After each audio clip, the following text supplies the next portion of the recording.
யாரு இல்ல, போராட்டம் என்பது ஒரு ஜனநாயக உரிமை.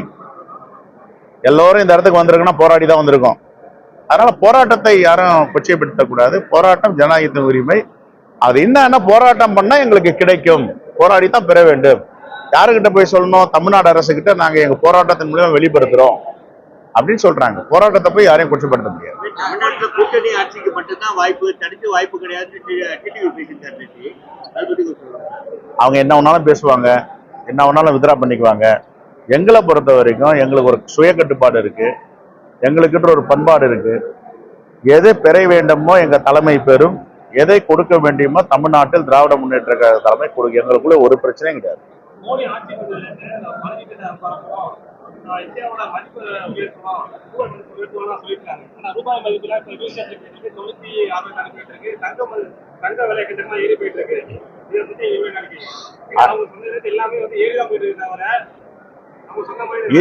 இந்திய பொருளாதாரம் அடிபாதாரத்துல போயிட்டு இருக்காங்க. ஏற்கனவே சொன்னோம், ஜிஎஸ்டி கொண்டு வராதீங்கன்னு சொன்னோம்.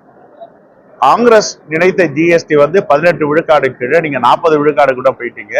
உயிர்காக்கும் பொருட்களுக்கெல்லாம் ஜிஎஸ்டி போடுறீங்க. அதே மாதிரி மாற்றுத்திறனாளிகளுடைய பொருட்கள் வாங்கினா ஜிஎஸ்டி போடுறீங்கன்னு பல முறை சொன்னோம். வேளாண்மை பொருட்களுக்கு ஜிஎஸ்டி போடக்கூடாது. ஆனா இவங்க 40 விழுக்காடு ஜிஎஸ்டி போட்டாங்க. 5-6 வருடங்களுக்கு பிறகு நானோதயம் பிறந்துருச்சு. ஓஹோ, இது என்ன, இது எக்கனாமிக் ரொம்ப ஃபால் டவுன் ஆகுது, எக்கனாமிக் கீழே போயிட்டே இருக்கு. அப்போ உலகத்தில் உள்ள நிதித்துறையை சார்ந்த ஆழ்வறிஞர்கள்லாம் என்ன சொன்னாங்க? இன்னும் ஒரு 5 ஆண்டுகள்ல இந்தியா மிகப்பெரிய கடுமையான கஷ்டங்களை சந்திக்க அந்த ஜிஎஸ்டி மூலியமா. நாங்க பணப்புழக்கமே கிடையாது, யாருக்கிட்டையுமே வரியா எடுத்துடுறாங்க ஜிஎஸ்டியா. அப்ப நானோதயம் பிறந்து காங்கிரஸ் சொன்னது ஞாபகம் வந்துட்டு 18 விழுக்காடுக்கு மேல நாங்க தாண்ட மாட்டோம், குறைக்கிறோம்னு குறைச்சாங்க. அப்போ இவ்வளவு 5 ஆண்டுகளுக்கு மேல மக்கள் மேல சுமத்தப்பட்ட வரி சுமை, அதுல இருந்து மீள முடியுமா மக்கள்? இப்ப அவங்களதான் கேள்வி, அவங்களதான் பதில். இதை நீங்களும் நாங்களும் கேட்கவே வேண்டாம். எதுக்காக 40 விழுக்காடு வரைக்கும் ஜிஎஸ்டி கொண்டு போனீங்க? எப்போ உலகத்தில் உள்ள எக்கனாமிஸ்ட் எல்லாம் சொன்ன பேரை குறைக்கிறீங்க? ஏன் குறைச்சிங்க? நாங்க அதை தானே சொன்னோம். நம்ம நாட்டு மக்கள் தாங்க முடியாது, ஐரோப்பியர்கள் தாங்குவாங்க, அமெரிக்கர்கள் தாங்குவாங்க. 40 விழுக்காடு இங்க கொடுக்குற அளவுக்கு சக்தியே கிடையாது. இன்னைக்கு இதன் மூலமா என்ன ஆச்சு? சிறு குறு மற்றும் நடுத்தர தொழில்கள் எம்எஸ்எம்இ எல்லாம் ஒடிஞ்சு போச்சு. தமிழ்நாட்டில இருந்து எல்லாம் வேனிஷ் ஆயிட்டாங்க. ஒவ்வொருத்தரும் எப்ப ஜப்தி நோட்டீஸ் வரும்னு காத்துட்டு இருக்காங்க. நிறைய பேர் தற்கொலை பண்ணிக்கிறாங்க. ஆனா இந்த நிலையில தான் மோடி அரசு கொண்டு வந்து விட்டுருக்கு நாட்டை. கடன் வாங்குறது இந்தியாவிலேயே தமிழ்நாடு தான் அவருக்கு யாருன்னா கடன் கொடுப்பாங்களா? அன்புமணிக்கு யாருன்னா கடன் கொடுப்பாங்களா? இப்ப எனக்கும் உங்களுக்கு கடன் கொடுப்பாங்களா? சிபில் ஸ்கோர் பார்ப்பாங்க. இப்ப இந்த பத்திரிகையாளர் ஒரு கடன் கேட்கிறாருன்னா உங்க சிபில் ஸ்கோர்னா கட்டுற தகுதி இருக்கான்னு பார்ப்பாங்க. நான் கடன் கேட்டேன்னா எனக்கு கட்டுற தகுதி இருக்கான்னு பார்ப்பாங்க.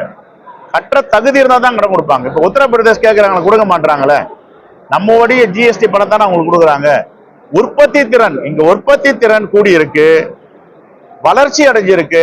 எவ்வளவு கடன் கேட்டாலும் கொடுக்குறோம். கட்டுற கெப்பாசிட்டி தமிழ்நாடு அரசுக்கு உண்டு, வருமானம் பெருக்கி இருக்காங்கன்றாங்க. இதுதான் 2 பேருக்கும் உள்ள வித்தியாசம். இதை புரிஞ்சுக்கணும். அவர் யாரு கேட்டாலும் கடன் கொடுக்க மாட்டாங்க.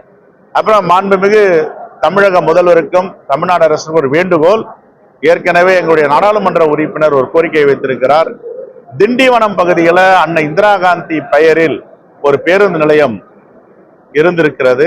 அதை செப்பனிட்டு இருக்கிறார்கள். இப்பொழுது விழுப்புரம் மாவட்டம் முழுவதும் ஒரு வதந்தி பரவி கொண்டு இருக்கிறது. அன்னை இந்திரா காந்தி பெயரை மாற்றிவிட்டு வேறு ஒரு பெயரை சூட்டப் போடுகிறார் என்று. இப்படிப்பட்ட வரலாற்று சிறப்புமிக்க தலைவர் இந்திரா காந்தி பெயரை எந்த விதத்திலும் மாற்றக்கூடாது. அன்னை இந்திரா காந்தி பெயர் பழைய நிலையிலேயே அந்த பெயர் இருக்க வேண்டும். மாண்பு முதலமைச்சருக்கு இந்த வேண்டுகோளை வைக்கிறேன். திருவாரூரில் இருக்கிறேன். முத்தமிழறிஞர் கலைஞர் பிறந்த மண்ணில் இந்த வேண்டுகோளை வைக்கிறேன். அப்படி எந்த தவறும் அதிகாரிகள் செய்வதற்கு அனுமதி கொடுக்க கூடாது.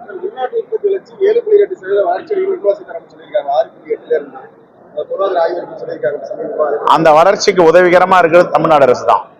ஜிடிபி ஆகட்டும், உள்நாட்டு உற்பத்தி ஆகட்டும், வெளிநாட்டு ஏற்றுமதிகள் ஆகட்டும், தமிழ்நாட்டில இருந்தது தான் இந்தியாவுடைய ஜிடிபியை சப்போர்ட் பண்ணது.